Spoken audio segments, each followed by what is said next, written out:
We talked about it's a 7-year hiatus since we've seen trade talks of this level. Can you tell us more how significant this trip is really, and what are some of the plausible outcomes? I think it's very significant. It's pretty extraordinary that the country has not been engaged in trade and commerce discussions with China for that period of time, frankly. And it's the second largest economy. It's a very major trading partner for the United Kingdom. And so it's highly significant that this should happen. And I think that's reflected in the pretty warm welcome that the new business secretary has received from the leadership here. He met with Ho Li Feng yesterday, Vice Premier. I was very privileged to be part of that meeting, part of the delegation. And it was a warm welcome and an encouragement to deepen ties and to do more trade, to see where there are areas where we can iron out frictions and improve market access both ways. Peter, David here, if you could maybe elaborate more on, now that sort of the warm welcome's been behind us, hopefully, and we can now talk about the tangibles. Are there any tangible expectations that you have in terms of opportunities, both ways, of course?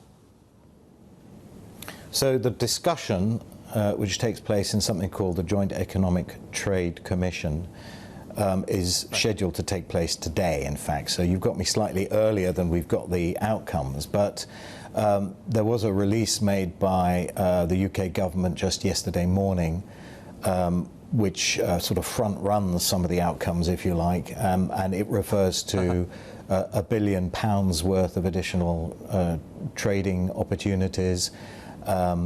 And it highlights some of the areas where that will happen.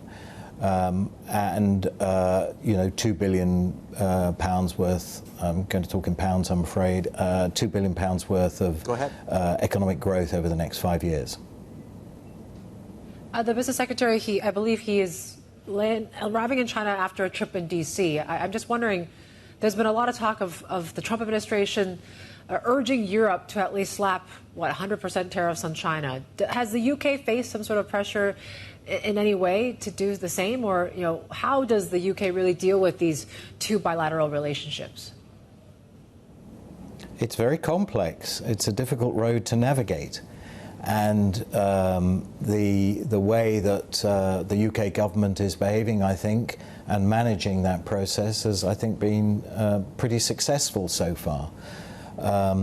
I think when the new government came into power, there were 3 priorities on the international stage. The first one was to re-establish and renew a sensible relationship with the EU. The second one was to continue but renew its engagement with a changed United States. And the third one was China. And navigating that route has been pretty difficult. But I'm going to quote you from Lord Palmerston, who was a very famous foreign secretary of the 19th century. And he said, "We have neither permanent friends nor permanent enemies. We have only permanent interests." And I think that's the modus operandi that the British government is following, which is to ensure that the decisions it makes, the deals that it concludes, the agreements that it comes to are really in the best interests of the United Kingdom economy. So that includes having a positive engagement in the US and having a very positive engagement here in China.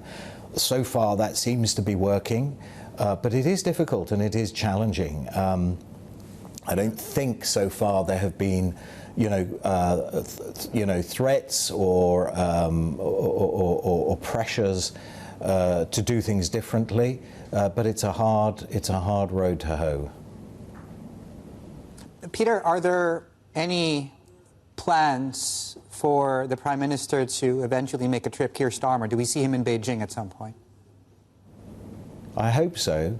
I think the business community would very much like that.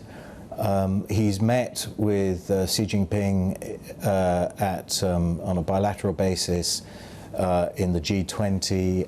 He's had a telephone conversation with him.